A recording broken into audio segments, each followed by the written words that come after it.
So if you watched my video where I pulled the old racing boat out of the barn, up top was another boat, and that one ended up being made out of a old pontoon off a biplane, really old airplane pontoon. So I have a friend who's interested in trading for that. We're gonna go out to his house and see if he's got anything cool. And we're taking the ambulance because surprisingly a 9-foot long boat fits in the back of the ambulance. So you'll hear the loud rumble of my 455 V8 that needs an exhaust manifold. And we're gonna head out of town near Bruderheim where the Model T races were and see what this guy's got. So follow along and let's see what we can find.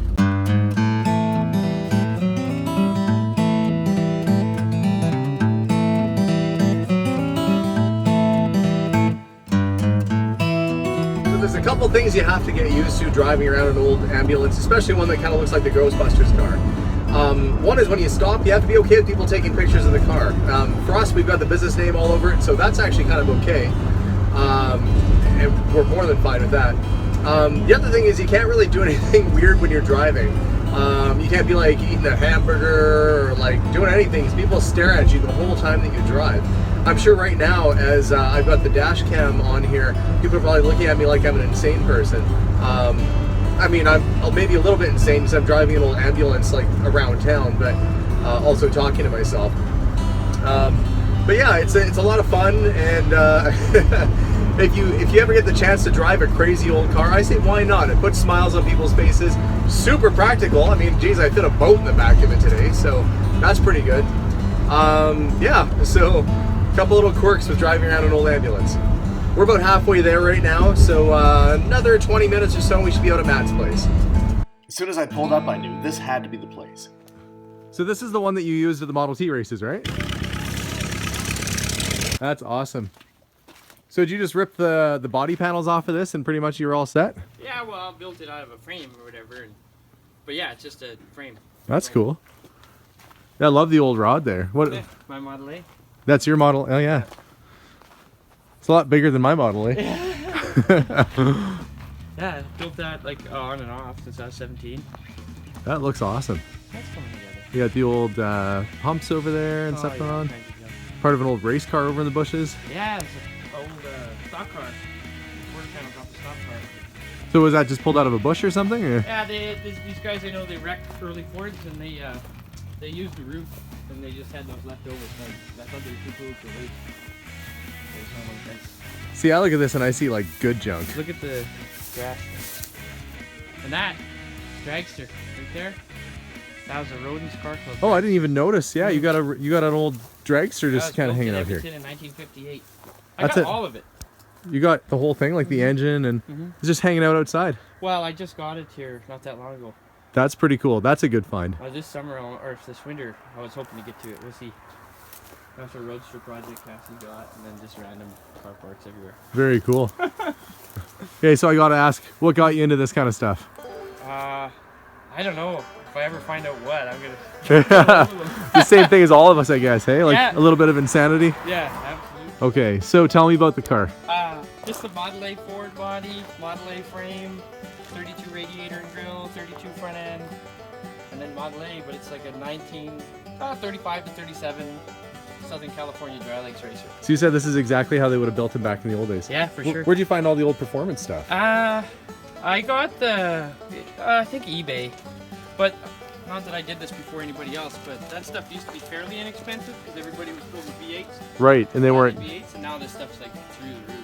We got tons of the speed parts for 4-cylinders. That's always been my favorite. Well, because it's awesome to have it original. Oh, I love it. Yeah, and it's got like 32 brakes, 32 Ford brakes, 32 Ford axle, but mounted like to the Model A stuff, and then accessory wheels with Lion hubcaps accessory. There's like a ton of them. Like it's all original parts too. There's no recall stuff. Oh no, it's sweet. I love it. It's a sweet ride. Yeah, it's right. I really like that you did it just like a 50s hot rod. Yeah, a little bit of pinstriping on the hood and shaved door handles. We're repainting it. Like it's old lacquer paint from the 60s probably. And we repainted last fall. We redid the roof. Exactly. Okay, yeah, you can see that those are.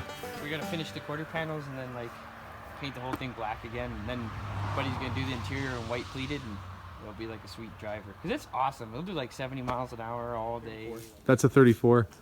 That's original paint, mostly. Does it run and drive? Yeah, now it does. It's our neighbor's car. We just kind of storing it. Oh, okay. I've been trying to procure it, but to no avail yet. You should get it off him. It's pretty cool. The truck looks great. You did the paint on this, obviously. Yeah, Scott painted it. He's pretty good. Well, he's the best. And I know. He can do like a $12 paint job or $120,000 paint job. Depending on what your budget like is. a $12 paint job, yeah. So what's the crawler over there? Oh, 1928 Caterpillar 30. And it runs? Yeah. And I've been working on it. Geez, And then the grader's a really early Adams horse-drawn grader. do you use it? Well, I hooked it to the cat and pulled it there. Huh. So, that's pretty cool. Yeah. You don't see that too often. Yeah. And then there's the olds that you guys are thinking about building up. Yeah, one day. What year is this one? 53, same thing as the black one. You know, it's hard to find a two-door hardtop. Mm-hmm. I love the emblems on these. I think I've got a perfect one of these at the shop right now. Yeah. Yeah, we shaved it up, yeah. The back window got smashed out of it, and that's like impossible because they don't make it. Was that here while I was sitting here? No, just before we got it. We bought it at an auction. What's the shell of the car that's in here? 35 Ford 3 window. We got it for free. Free's good. Yeah, I got it because I don't know. Well, I don't even know why. You can use like the suspension or something off of it, or you know, it's funny because the dude told me the story. Like his uncles had it, and in the 50s the motor blew up, so they pulled the hood and stuff off, and I think they pulled the motor. Well, they obviously did, but yeah. and then they pushed it over a ravine down by Sylvan Lake. It was way down on the bottom. That explains the roof forever. And look at the top of the fender. Yeah, it's like all rusted. Upside down for like 50 years, and then the guy was cleaning up his acreage, so he put it on Kijiji for free. And that's that boat show I was talking about. Oh yeah. My buddy's grandfolks built that back in the day. Those are pretty old rims on this thing. Yeah, it's a 37 Ford front end modified. That's leveled rusty junk. Oh. What's the chassis here? That's another Model T. Okay. Future race car? Yeah, 1916 engine. Some old tractors. Yeah, 29D and a 30. The guys are right into these John Deeres too. Oh, I know. I've always liked these early Ds, but well, I got these kind of whatever. That one I think I can get running. I got the magnetos rebuilt. Did a bunch of work to that one. What does this one need? Motor stuck. This thing was parked in the 30s, so there's a mice living in it. Super cool. This my great grandmother bought from Eaton's in 1929 and never opened it, but it's that linoleum, looks like a Persian rug. Oh. I don't know if I could ever get it to unfold, but it's brand new. That's crazy. Yeah. It's been sitting there all those years. Yeah, since 29. So you got all kinds of stuff going on in here. Yeah, there's some of my line shaft equipment and random blacksmith tools. I bought a whole shop, blacksmith shop, to get a bunch of the equipment and belt pulleys like that. I'm not gonna paint it. Yeah, this Arcticat's cool. That's like, the coolest one. Tank, yeah. And then like the metal flake guard. Oh, cool. I didn't even notice the guard. Tank is metal flake too, but the gas spilt over it. And mini bikes are so cool. we used to have a big race here. Yeah. Well, there's just so much stuff. You got to like kind of take it all in. What's the bike? Nah, it's a 57 Sportster, that one. 57 Sportster. And this is that 21 Harley right here. 21 Harley? Yeah. So, what type of Harley? It's a JD. JD, okay. 74 cubic. Oh, I see. Is that the tank fork down there? And there's another better tank side, and then the fenders. And that's the frame. Is that the rear wheel? Yeah, that was. I got better wheels right there. Well, yeah. So that's the wheel that was on it? Yeah. Well, not much left. It must have been sitting outside. You should have seen the bike, man. Hey?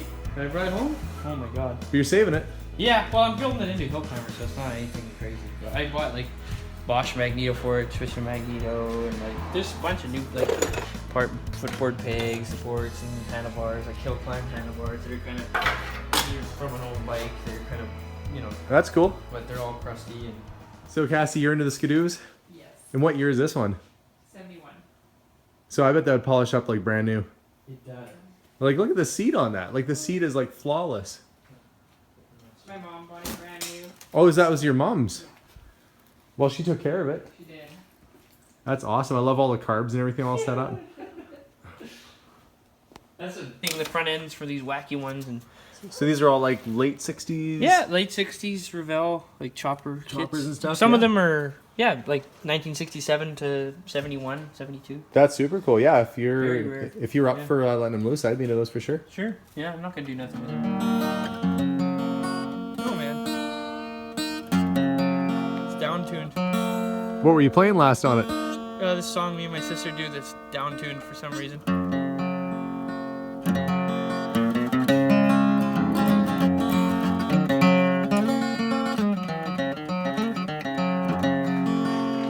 And what year is that one? 42. Wow. I think the appropriate response when you hear that is yeehaw!